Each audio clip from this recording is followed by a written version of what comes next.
Hello, and welcome to the Silicon Alley Podcast. Super excited you could join me today. I'm William Glass, CEO and co-founder of Ostrich, and of course, your host of the Silicon Alley Podcast. And today, I am sitting down with Aaron Froug, the CEO and co-founder of Griffin, which is a mobile app that allows you to buy stock where you shop. Aaron dives deep into his own struggles with shifting his perception around money, getting comfortable asking investors for very large check sizes, and how to improve your own feelings towards money. A little background on Aaron. Aaron Froug is the co-founder and CEO of Griffin. He graduated from the University of Florida with a BSBA and a focus on behavioral economics. Prior to product launch, Aaron raised $2 million from angel investors for his company Griffin and placed first in multiple competitions, including Startup of the Year People's Choice Award and Draper Demo Day. Aaron has been a notable speaker for multiple nationwide conferences, including Startup Week, Rethinking Innovation, 161, C3, Columbia University, and more. Griffin is the only app that allows you to buy stock where you shop, and it was built to help people invest safely for the first time in a new and fun way. It's now available on the Apple AppStore. For those tuning in for the first time, on the Silicon Alley Podcast, I talk to entrepreneurs and top performers to understand what it truly takes to grow and scale a business. You'll get actionable advice that you can apply in your own business and life. If you have not already, please make sure to pound that subscribe button and follow the Silicon Alley Podcast so you get notified when episodes drop every Friday. And of course, if you hear something that you like, please be sure to share the podcast with others on social media, text, DM, email, or however you prefer. It helps the podcast grow and share these amazing stories like Aaron's. You got no time to waste, but still you hesitate. Caught in a circle saying, I'll never leave this. Aaron, welcome to the Silicon Alley Podcast. Super excited to have you on today. Thank you for having me. I hope you enjoy the woods that we're in right now. Yeah. I wanted to say I appreciate you because out of every podcast that I've been on, you are the absolute most organized, and the fact that you actually set like meaningful documentation beforehand and examples and things for me to like learn and understand, it's actually like it was nice to feel prepared and that it's like you have your act together. So thank you for doing that. Well, I appreciate that. I appreciate that. Hopefully that's a lesson for any other podcasters, send over notes or prep and all that kind of stuff. So it's also just showing care. I think it's like it feels like you appreciate the people that are on the podcast and that you actually want them to feel prepared, and that, like, I don't know, it was just it's nice, the extra thought process and the extra effort that most people don't do. So I wanted to make sure that I highlighted you for doing that. Well, yeah, I appreciate that. I mean, it makes sense, right? Like I want to have a really good conversation. If I don't prep you, then we could be talking about butterflies and sugar plums, and I don't know if you're an expert on that, right? So I could make something up. I could do my best on that. I'm excited to sit down and talk a little bit about Griffin and your story and dive into that. But I kind of want to give a little context to the audience before we jump in. So, Sure. Yeah, I guess we've known each other now for what? It's been a year and a half at least, I guess, at this point, probably. It's weird to think, because it feels like we just met, but I think because of COVID and the whole pandemic, how weird is it to feel that like 2020 is now last year? That like, I don't know why. It was like the longest year ever. It just feels like a totally different world now. So yeah, we met in what, 2019?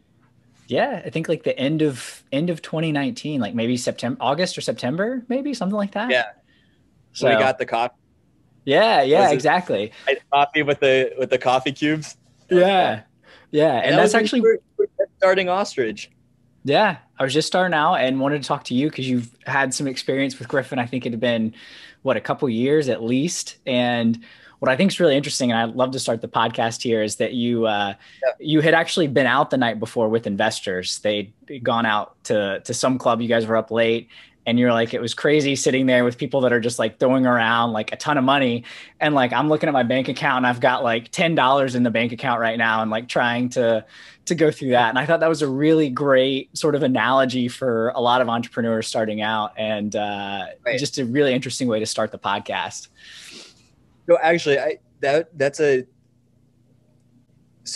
was fortunate enough that I had some mentors talk to me about this. but it's actually an interesting perception on money and asking money from, investors. Because, for example, me, at that point I was rocking like $14 in my bank account, right? And so just even the fact of $1,000 was so much money to me. And it was such a amazing amount to think that somebody would write us a $25,000 check. I was like, thank you. To shift the perception that my feeling about money might not necessarily be the person's feeling about money that I'm getting investments from. And so $25,000 might not be anything to them. And so I think it's a reminder sometimes to like entrepreneurs or anybody who's raising money that always be grateful, know how much the value of that money is, know what it is. But like, I think for myself, I was feeling that I was taking so much from them instead of saying, maybe this really isn't that much. Maybe I could ask for more. I'm creating, it's an investment, right? Like, yeah. I know that we're going to be a really successful company. So I'm a great place for that money to be. And it's almost like, it was interesting because it was the first time we received checks. I just felt guilty. And it shouldn't be that way. It should be I don't know. I don't know what I'm trying to say. No, it's really interesting. And I think it dives into, just some of the things that we talk about on the podcast, like relationship with money and sort of those things. And obviously Griffin, which I want you to give context for what Griffin is here in a second, for those that aren't familiar. But yeah, like realizing that your relationship with money is not the same as everyone else's, right? And it evolves, it adapts from the time when you're a kid to, whenever you retire and all that kind of stuff. There's just a progression, right? There's times where you have more of it, times where you have none of it. And it's just really interesting that you brought that up. So how did you start to make that shift, right? How did you go from like, man, I'm feeling guilty to like, we are worth the money, and why aren't you writing a bigger check? I think it had to be a shift internally of believing more in myself. Okay. And I think it's something along like, I believe that when it comes to startups, we know how to build the right products and we know how to build the right businesses, but sometimes the hardest part is building the right people. And most of the time startups don't fail because they fail because of success. And so I think it's that fear of success. So it's taking somebody else's money and using it to create something. It just became a thing of like, the more confidence that I had in myself, the more that I learned about the business, and the more that I knew that like what I was going to do with that money, it was the comfort level changed. I also think it really is just taking the first step. Just accept one check. Just allow somebody to put money in your business. Get comfortable with the idea that you deserve to have an investor and that you're creating something valuable and that you're making this positive change. And it's literally just like writing a paper for the first time. So I think it's just accepting that first check then creates that chain reaction and that confidence to do it repeated. And so now we want to go raise a Series A in the next few months. I can't ask for $25,000 checks anymore. I would love to, but there's going to be having to ask people to write $1 million checks, $5 million checks, and just know and have that confidence that we're using that to build a team, to grow. And it's weird because it all starts here. And it's just remembering that it's beneficial. Like if Ostrich, for example, you're going to create something unbelievable, right? Like you're going to make a difference for so many people in the finance industry. And so say I'm an investor, me putting my money with you is a good place to put my money because you're a good founder and you're going to create something good. And it just continuously like believing that good people deserve to have money because they're going to create good things with it.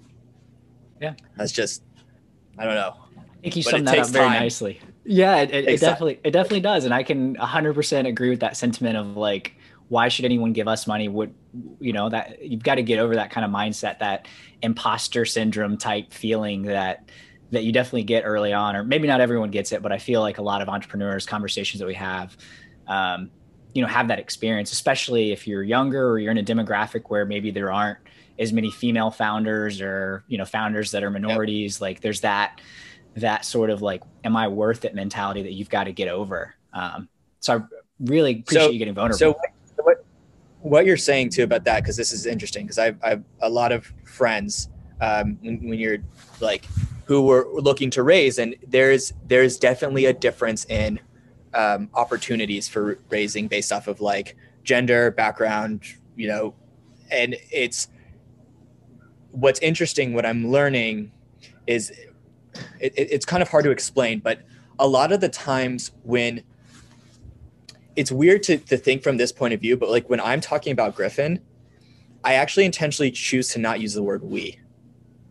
Because the thing is that like, if I'm speaking about my company to a potential investor, I'm going to use I statements. Because the issue is if I use we, so like, and we're going to do this and we're going to make this change. And we believe that here, the problem with the word we is if I'm speaking with an investor and if they disagree with it, you are already creating a disconnect for the possibility of an investment. And so what I realize is a lot of the time I see that there's people are trying to make everybody feel like the investors included within the business. The goal is not for me to say we, it's for the investor to say we. Because the moment that the investor says we, then they're already saying I'm committed and I'm a part of it.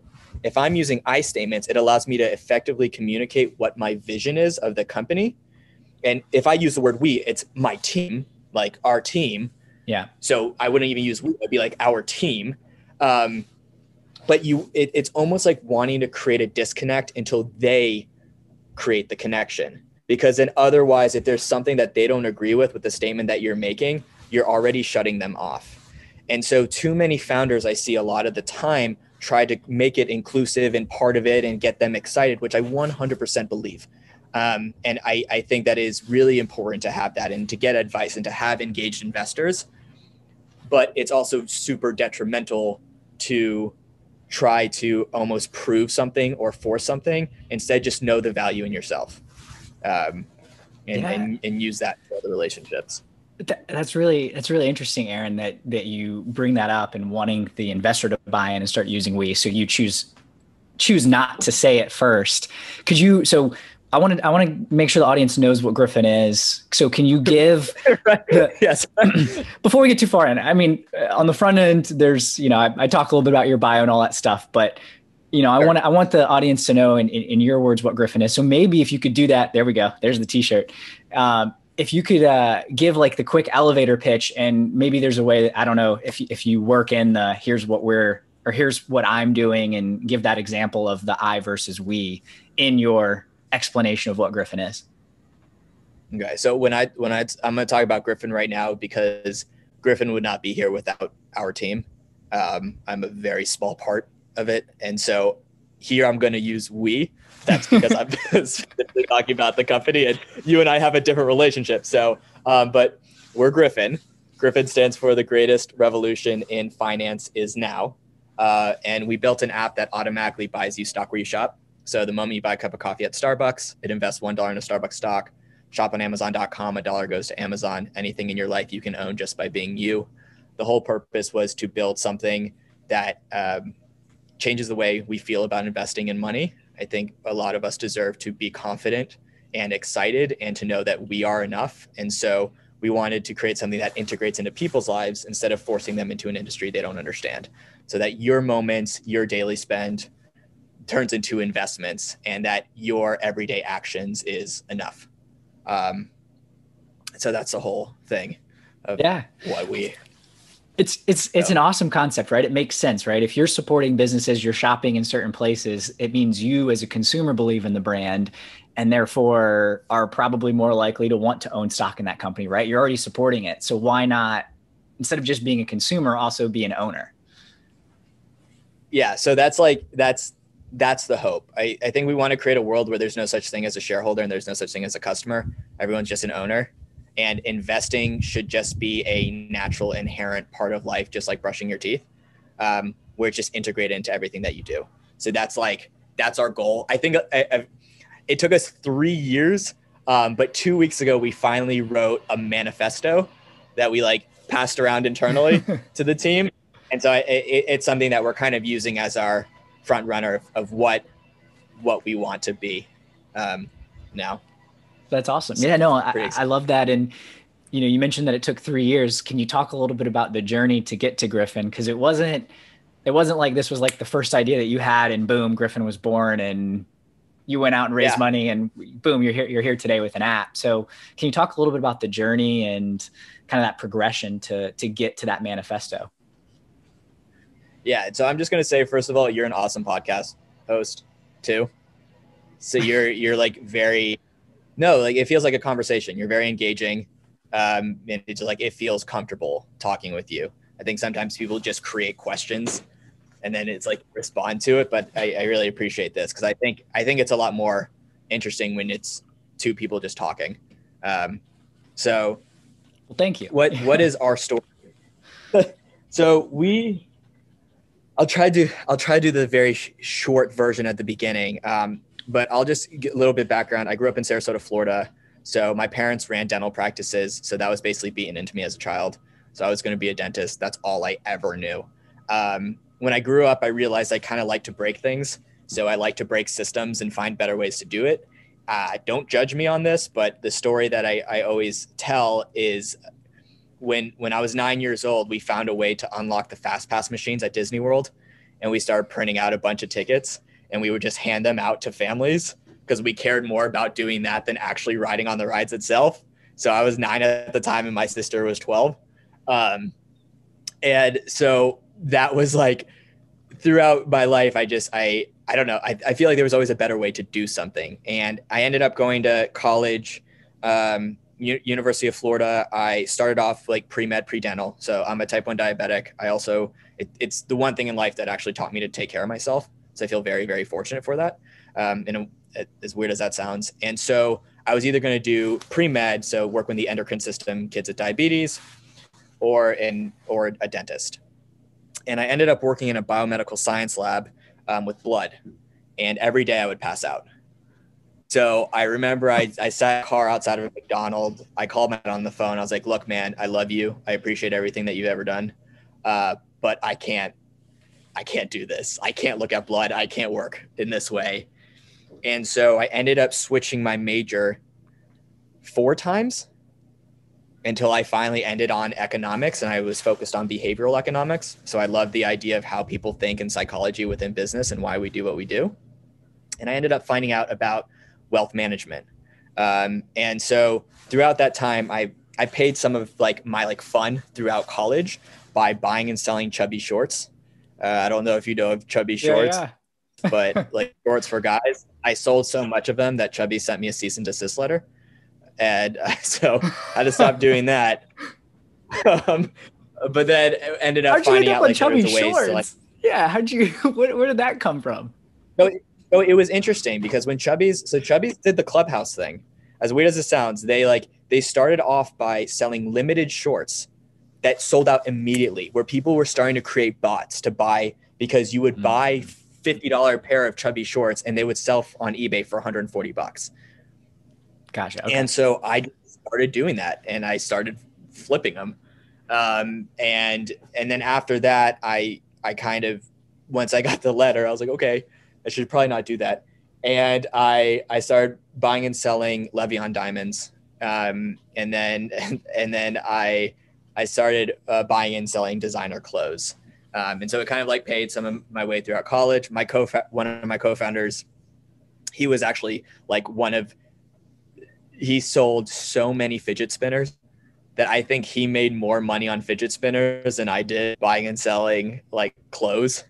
And that was just at the time, but that has nothing to do with the Griffin story. So I said I would make it short.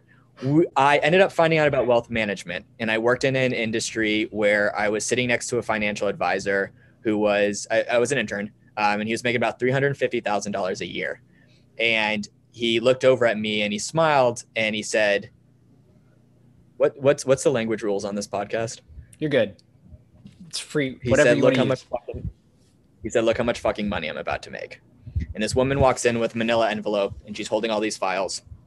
And she says, this is everything I've ever worked for.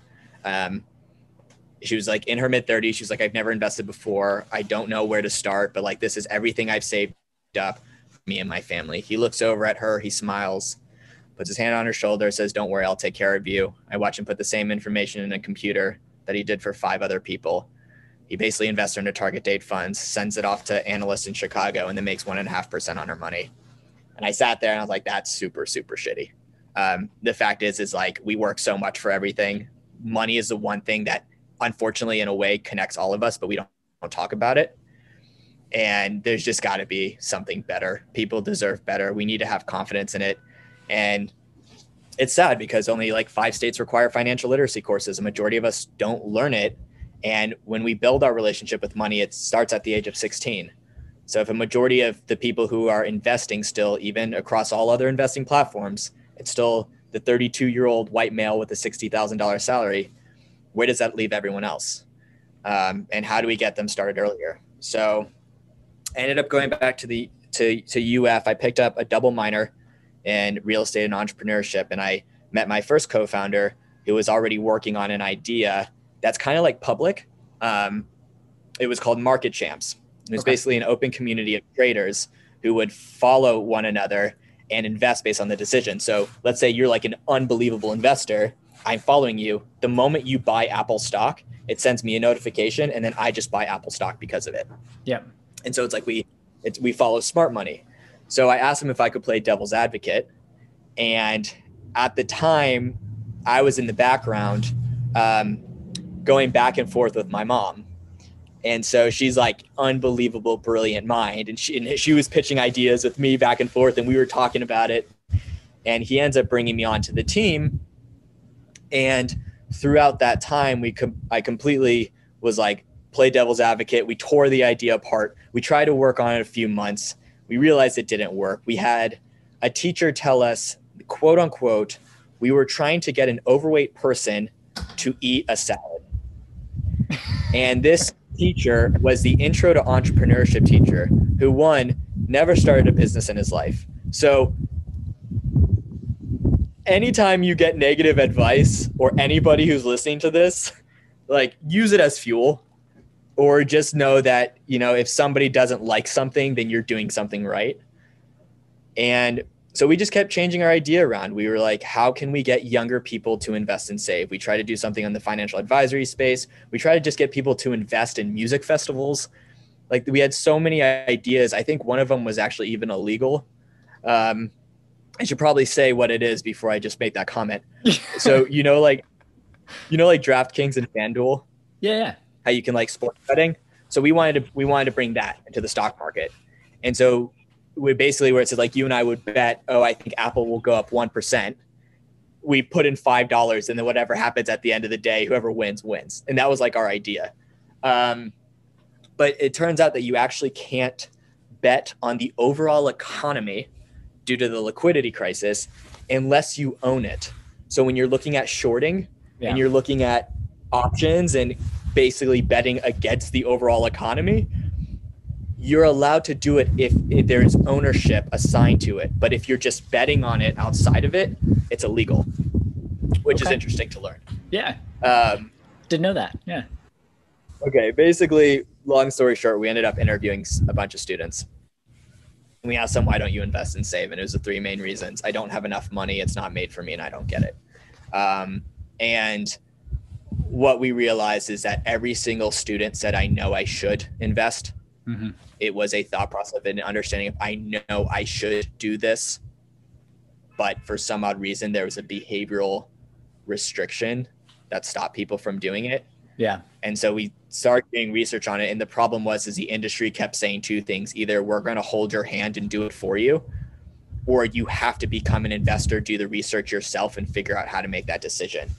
And we were like, how can we just actually create something that makes people feel that they're good enough and that they can do it, and they don't have to worry about learning, and you almost just learn through action. And so, like, my mom used to tell me over and over again when I was younger, don't put your hand on the stove.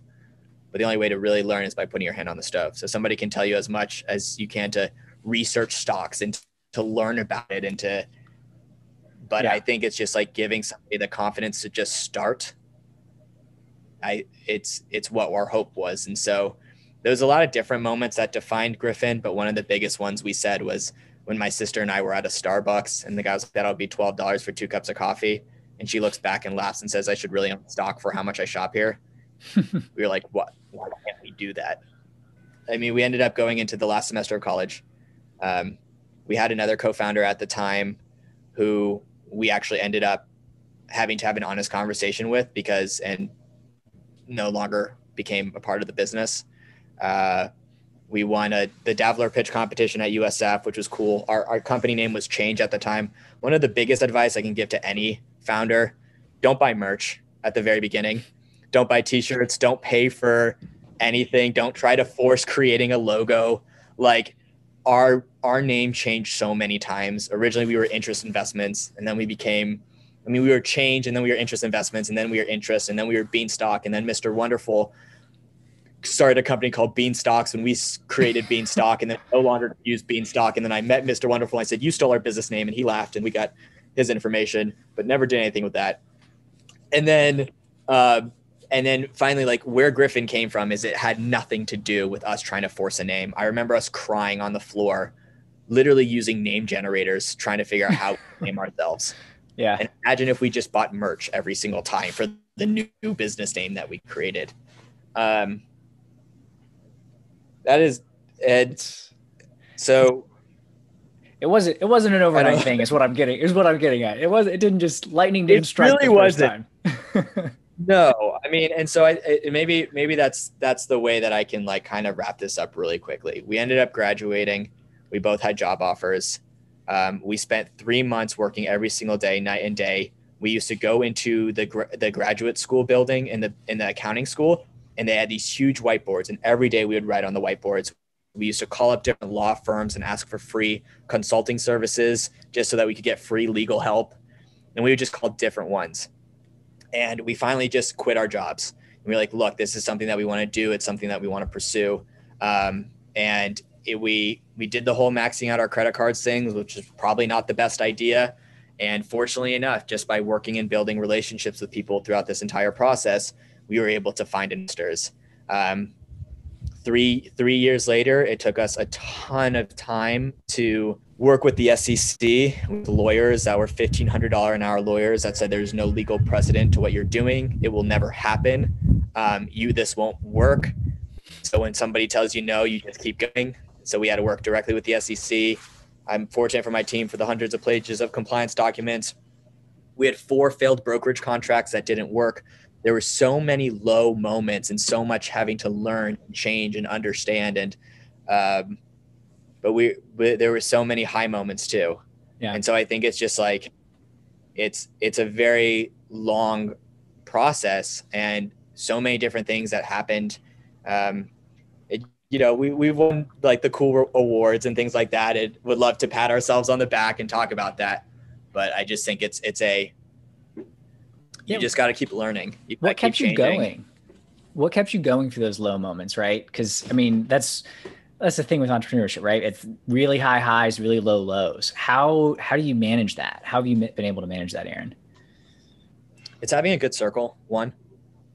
So I think it's finding good people. You know, when they say like whoever your closest friends are is the definition of who you are, almost in a way, which is probably not a good term, but like it's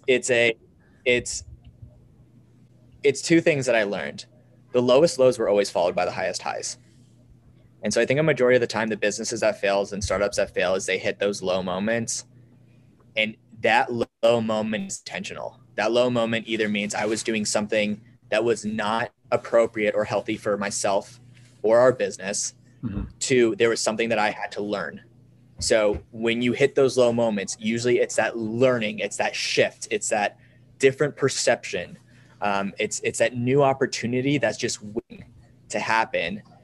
And also I think it's just it's making sure that it's working on mental health. It's always having somebody to talk to. It's always being willing to understand and remember that right thing, what's supposed to happen, will come next. That highest high will follow next. And I think it's also that if if you're doing it for the right reasons and you truly believe in what you're creating and why you're doing it, you're willing to push through those low moments. Sometimes it's really hard. And so that's why it's having a reminder of why and having those good people. And one of the biggest things I learned too, paying it forward is a real thing.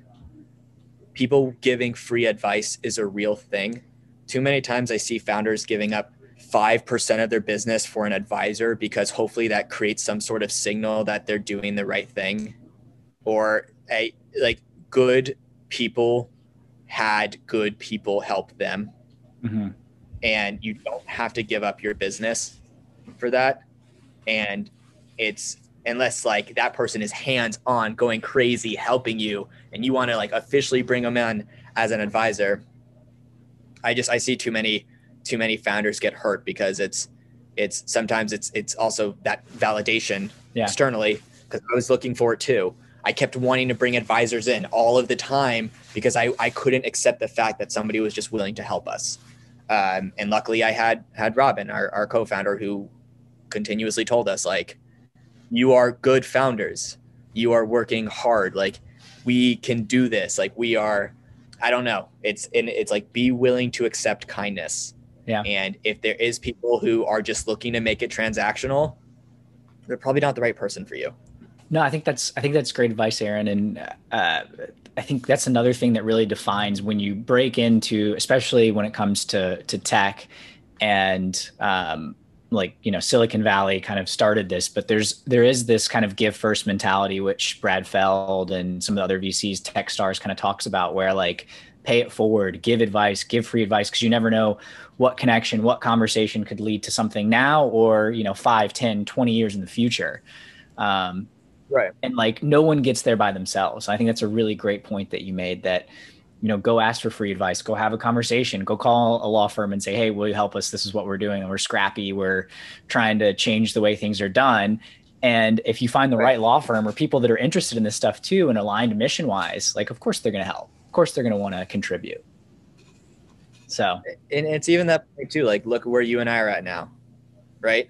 Like, did we look for anything from each other? Was there any, you were building something amazing and you're looking for advice and you were looking for help, and we had a conversation and we became friends out of it, right? Like, imagine like just the fact that I could give advice that I feel and hope was helpful, but like out of that, we built a relationship, right? And so now I have just another person. And then when you and I were in the clubhouse room together and we can like hype each other up, you know what I'm saying? It's like, there's so much more than just money. But like, I think that's the whole reason why, is there is so much more than just money, but money sucks so much for people. And so like, how can we make that a little bit better? Like, how can we be a part of, like, if we can have somebody not focused about investing or not focused about saving and just be like, it's just part of me. It's a part of my life. I'm doing it. I'm taking care of myself, and then go enjoy life. Our mission statement was to make life about living. If we could take away stressors here and focus it there. But like, that's what you're doing with Ostrich too. Yeah. So I think that's part of the reason why we connect so well, is that we, you know, different paths, we different products, things like that, but we're aligned in terms of the overall mission and vision of where we want society to be in the future, right? Less stress, people having more equality, right? Anyone can invest and grow and not get like left out of the stock market. Like, there's I've been reading some interesting things around the definition that we use for inflation. It's based off of consumables, right? Consumer price index. But if you actually factored in the stock market and how much that's gone up since 1970 versus just looking at the cost of consumables, you see where the real inflation has been in the economy. And that's why when we look at inequality, the wealthy the inequality has gotten to such a high level that we haven't seen in 100 years, over 100 years in the United States. And it's because inflation has shifted. Yeah. I mean, it made the world's richest people $1 trillion richer over the past year. So, I mean, that's like, it's so how can we get people in the stock market, but like in a healthy way, in a safer way, in a more secure way. I totally agree. Yeah. Well, so what are your thoughts on that? Like when you think about, you kind of touched on it, but when you think about like, what are the biggest challenges that face everyday people when it comes to finances? Like, how would you summarize that? What do you think that is? It feels like the finance industry is not built for people who don't have money. It feels like that the banks make money off of overdrafting fees. Like someone who's wealthier won't have overdrafting fees. The credit card companies make money off interest payments that people can't pay off. Like the people who are wealthy use credit cards because you can make money using credit cards. Like you can actually do well off of it. So, and even what we realize with the app, we're doing everything that we can to help prevent overdrafts. But like we get charged double-sided for it. The banks not only charge us, but they charge the user. And it's a huge amount of money for something that, because it takes T+4 days for settlement to occur, which we're the greatest financial technology industry country, but it takes us 4 days to settle a payment. That's crazy. That shouldn't happen. So I think what happens is that like, it's very hard to build wealth when it comes to just salary. And I think a lot of people work to live. And so it's having to pay that next payment. It's having to pay that next bill. It's having to make sure you feed your family, to not lose your job, to work extremely hard. And think about like the mental stress, the emotional stress, what finances cause. And the problem is the majority of us don't talk about money. We don't talk about the struggles, what we go through, you know, how much, like I used to go in and I would ask people what their salaries were, who we were raising money from, just because I knew it would piss them off, because we don't talk about it. Because it's such a muddy thing. And so it's like, if we can shift that stressor, I mean, people say that like 40% of financials, like of work limitation is created by financial stress. So people are like thinking about money when they're at work. Like, can I afford this? Walking into a restaurant and knowing if you can buy a meal.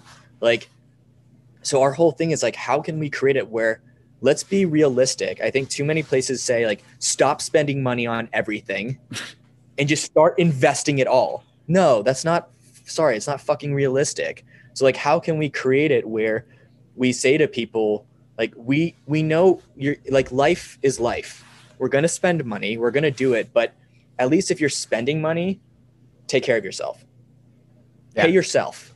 Like if you're paying somebody else, at least pay yourself. And so our whole concept is like, one purchase equals $1 put away.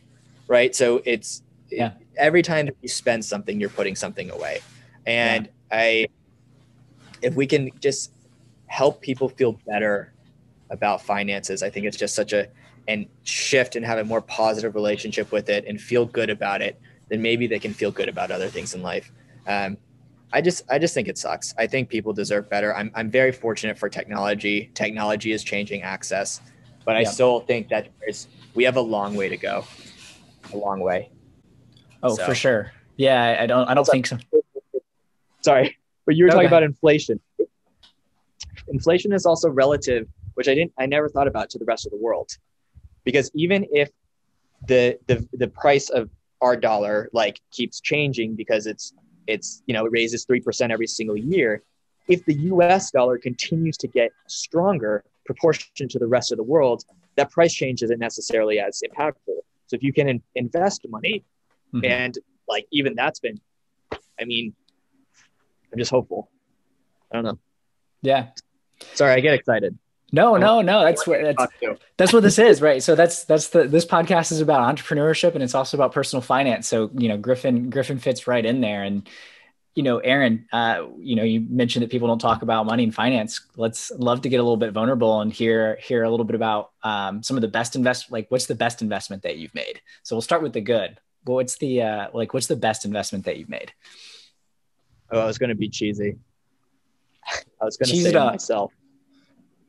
But I think that's just because it's like the more that I believe in myself and the more that I trust my intuition, the more better decisions that I can make. And so I think a lot of the times that when it comes to investing, even in like stocks in general, emotion causes us to do things that we may have not done originally. Yeah. And so I'm just trying to think from like a stock point of view. Is that what you're asking, what the best investment that I made is? So there's no Or right, there's your answer is your answer, right? So it doesn't have to be stock related. And so I think that was a really the best investment I made is quitting my job that I had out of college, cutting my salary by 80%, and living off of ramen noodles for another few years to start this and to create this. I think having the people and the ability to finally feel the confidence that I can create something and do something and build something, and creating potential future wealth that way. I don't have it yet. Don't get soon, hopefully soon. Yeah. So, but with the way Griffin's going right now, I have no doubt that it'll be a quick rise. So fingers crossed. Can you just, because I'm trying to think of a stock, can you say what you believe your best investment was? So yeah, I mean, I actually think of mine as investing in someone else. So I had a situation where like a loved one got into some trouble. It was just one of those things that happened. And the only thing that would solve it was money. And it was actually after I'd quit my job, was working on Ostrich, and I'd set aside, 50,000 plus just for Ostrich, not just living expenses from savings. And I invested that. I gave that away right away. And that changed how we had to build the company, right? Because now capital that we were going to put into the business that we could spend on development, that we could do all these things, was gone. But that helped someone solve someone else that's close family member that got into a really tough spot. And the only thing that would solve it, and money would solve it. And I had it. And because I had it, I could go spend that. And our relationship is stronger. Their health is stronger. There's just so many things that have come out of that. So again, not necessarily stock related, but like that's the biggest and best investment that I've made. So I think what's cool about that is that that's another true example of why good people deserve to have money, right? Because having that money, you can make meaningful impact with it, and you can make change. And I'm happy for you that was something. What I just want to make sure though is that, and to say this to other people too, it's I think it's super important to help others, and it makes a huge difference. But one of the biggest things I had to learn is like, how am I supposed to love others if I don't love myself first? Yeah. It's the entire, when you're going down an airplane, if you can't put your own mask on, how are you supposed to put somebody else's? So it didn't sound like that by you doing that, it created any detriment to you. I think it just created opportunity, and it created valuable things. So I'm really, really glad. I just want to make sure that nobody makes decisions that hurts themselves in exchange for somebody else. I think that you can do it in a mutually beneficial way. And it's one of the things that I've had to learn, because I'm in a lot of therapy. And because a lot of my life was focused on other people, and I'm having to try to learn to shift to take care and love myself so that I can actually even do better for other people. And so it seems like you definitely have that strength there. So I'm glad that it was good for you. And it's cool to see, that you made that positive impact on somebody else. Yeah. So it's a good point. You shouldn't give away, if you don't have anything yourself. If that's all the money that I had in the world, then, it's necessary, or I had to go take out a loan to go do that. That's a different situation. So I was fortunate enough to be in a position where I could do that. So that's, I appreciate you making that clarification and note. So, because the last thing I want is people start asking everyone for money, and then no one has any because they don't have any, but they feel like they should give it away because they heard it on a podcast. Right. I think it's moderation, right? It's just learning that it's the beauty between integration of both of those things. Yeah. And I still can't think of the best stock decision. So you'd ask best investment. I'll say that mine is a duplex that I bought in Florida. So I lived in one side, did an FHA loan on it. I put 10 grand after everything into it. That was all I put into it. And then it's cash flowed really nicely. And the way that real estate's gone up since I bought it, which at the time I thought it was already high, but it's just gone up even more in Florida since 2017 when I made that purchase. So I would say that also gave me confidence, one, to leave, because I knew I had some income, even though I'm not touching that money. But I had some income coming in from a rental property. So I would say that's the best investment that I've. It is a good investment. That's smart. I like that. I think for me, mine would probably be like, if I were to say stock related, it's to open up and fund a Roth account every year. Anybody can open up a Roth account and fund it up to $6,000 a year. And what a Roth allows you to do is it's specifically for retirement. So the concept is that you can grow money that you won't take out until your late 60s. And the benefit of putting money into a specific retirement account just like that is that you can buy and sell stock within it and not get tax consequences from it. So there's no short-term or long-term taxes, and it can grow tax-free. So I've been trying to just, because there's only so much that you can end up filling it up. And especially like once, I believe it's like once you get to like a certain salary or age, I should know more on that. I knew salary. Yeah. Salary, right? Yeah. Once you make a certain amount, you can't contribute to it anymore.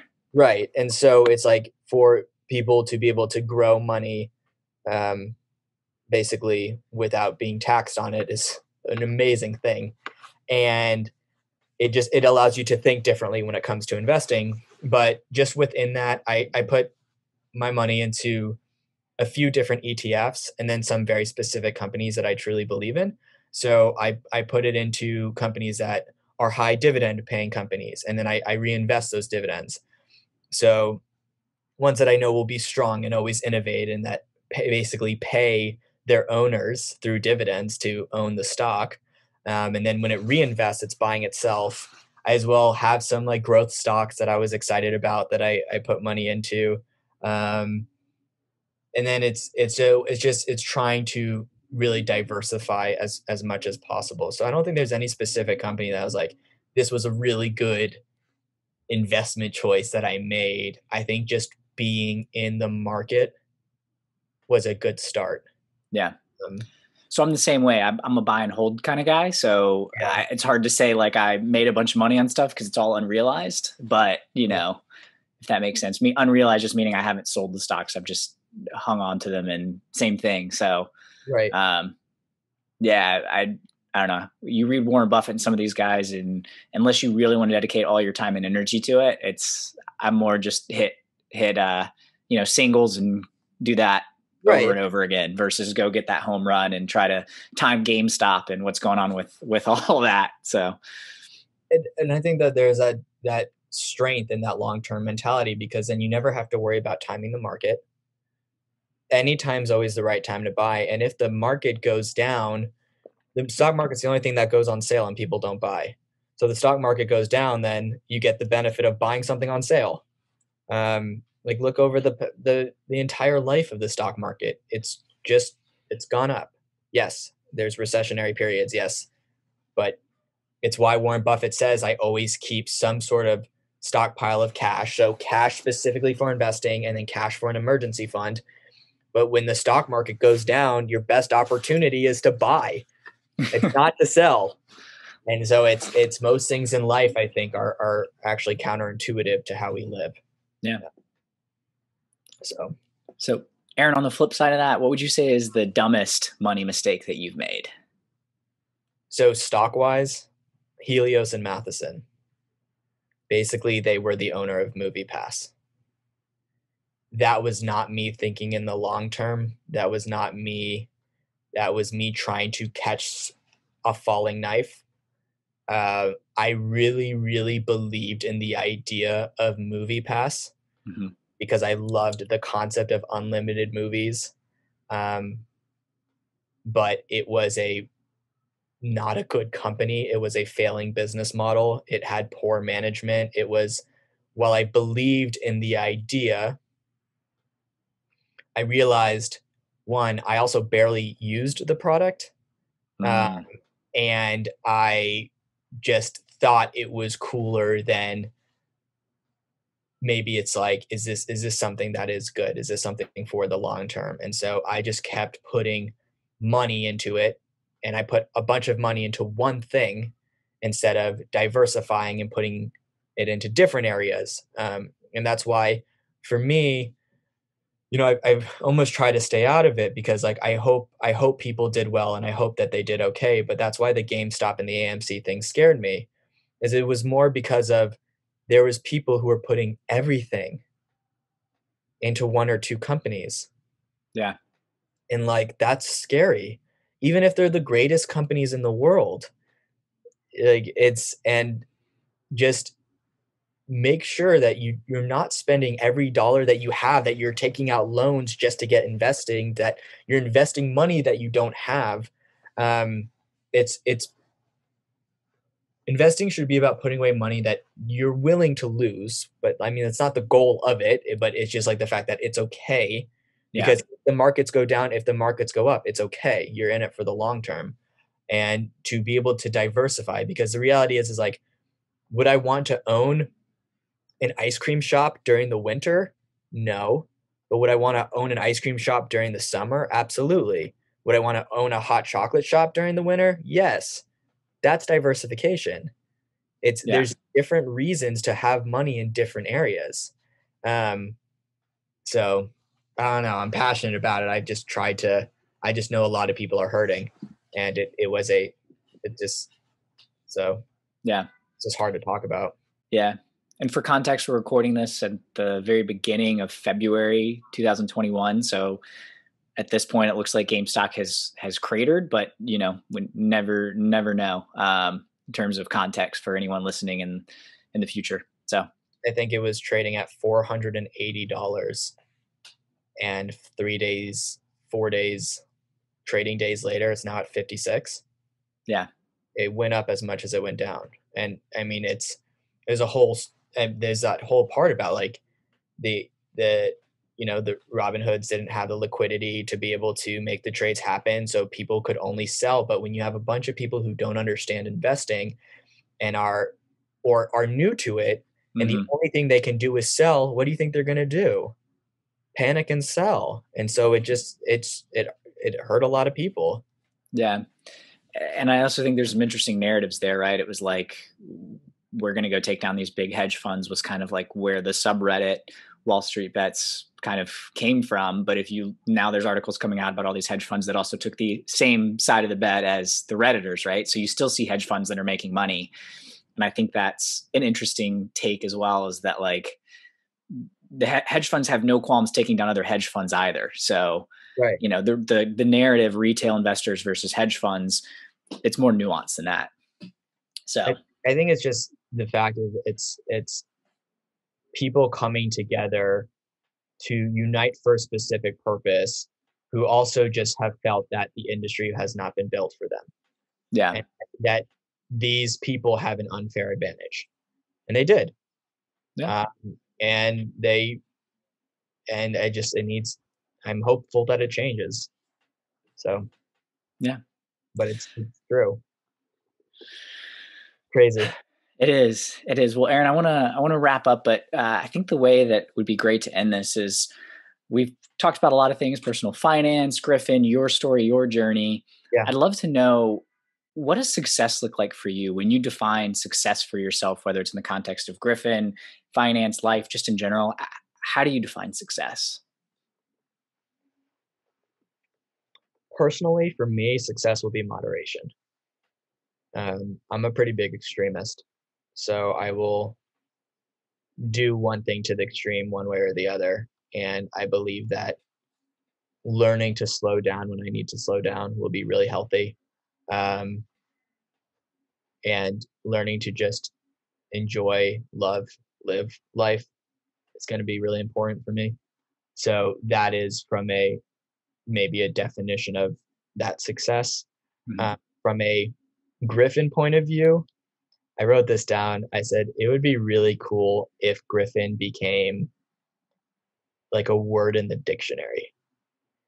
Like, it was just something that people used, like, like awesome Griffin mentality, or like Griffin is like a noun, like it's an adjective, or it's a verb. Like, I think that just means we became such an integral part and a necessary part and a meaningful part of people's lives that they just use it. They use the Griffin name.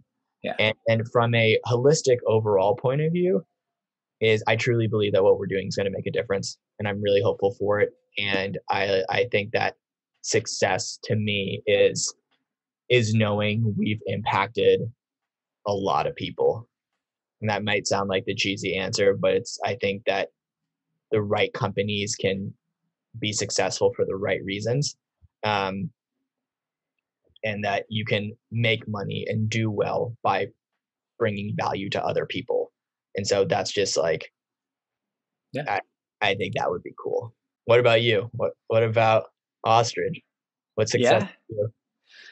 Yeah. I mean, I think success for us is having, similar to what you talked about, it's having a global impact, right? So focused a lot on the US right now in terms of inequality, but I think that's where the biggest opportunity is being able to break down some of the inequality that exists, right?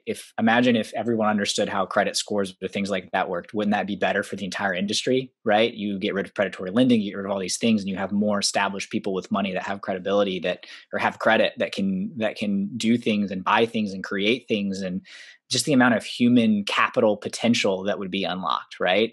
If you didn't have people worrying, as you mentioned earlier, stress, families would stop in certain cases, some families would stop falling apart that fall apart because of money. Like there's just so many things beyond the money aspect of it.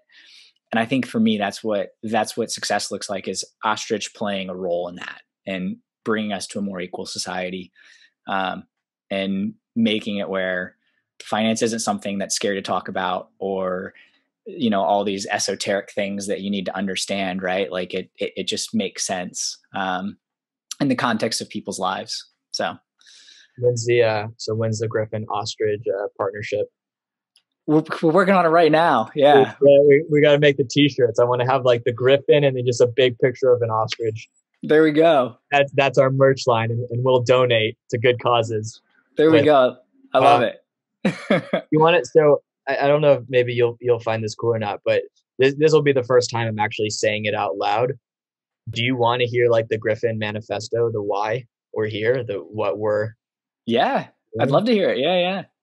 So this was like 3 a.m, just a thought, like just finally being able, after years, being able to just write out like, here's what the hope is. And so maybe this is what success is. So Griffin Manifesto, our concept is like the new way to invest is you. Imagine a world where there's no such thing as a customer or shareholder. Everyone is just an owner.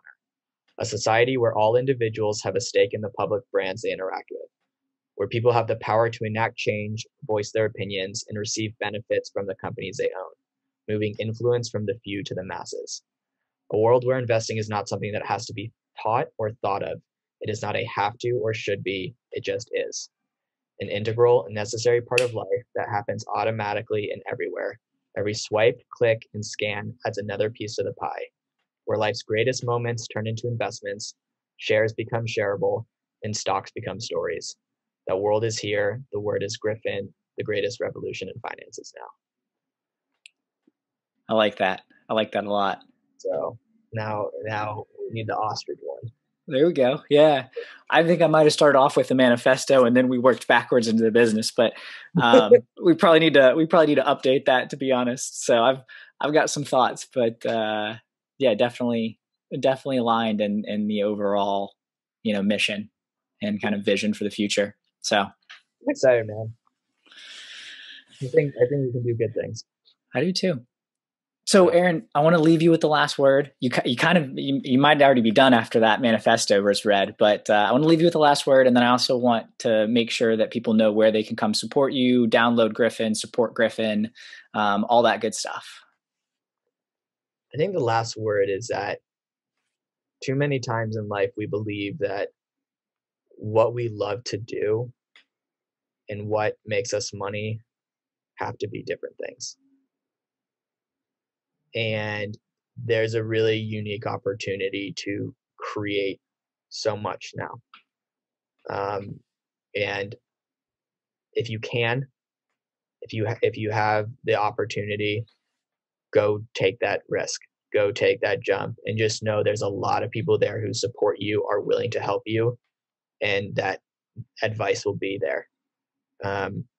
Like that even I would. Like, I just love the fact of people wanting to create something and make that change. So at any time, feel free to reach out to me. from a Griffin point of view, our whole thing now is like we're just trying to tell the world about what we're doing. It would be really meaningful to, if anybody listening to this downloads our app, gives us feedback. There's a chatbot in there. We would love to hear your thoughts on it. We would love to have you be a part of our revolution, our story, and to just spread the word. Any way to post about us on Twitter, Instagram, LinkedIn, tell your friends about it, refer it.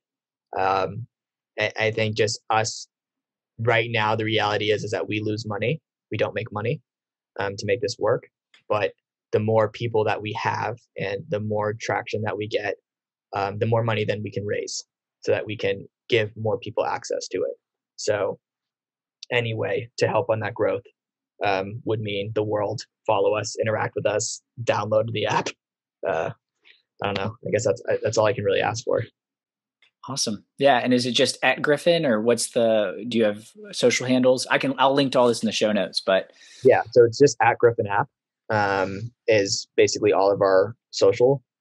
And then if you just go to either griffin.com or search Griffin in the App Store, then you can get the app. Awesome. Well, Aaron, this was a ton of fun. I really appreciate you sitting down and sharing your story, getting a little vulnerable on the finance side, and sharing your wisdom and journey with everyone here. So, and thank you for inviting me and being a part of it. It was very interesting. We went through all different directions on this. We did. Yeah. It was a winding path. I'm a big talker, so I'm learning. But I appreciate you, and I appreciate your good questions and your engagement and making this fun. So this definitely made my day. On your way out, please share the podcast with others. This is the only way the community grows and others hear these incredible stories from entrepreneurs. So go ahead and pound that subscribe button as well if you have not already, and turn on notifications. I take pride in telling a mix of stories that have never been told, in addition to the notable names you know and love. So please do your friends and family a favor and share Silicon Alley today. I'm William Glass, CEO and co-founder of Ostrich, and of course, your host of the Silicon Alley podcast. Have a profitable day, everyone. You got no time to waste, but still you hesitate, caught in a circle saying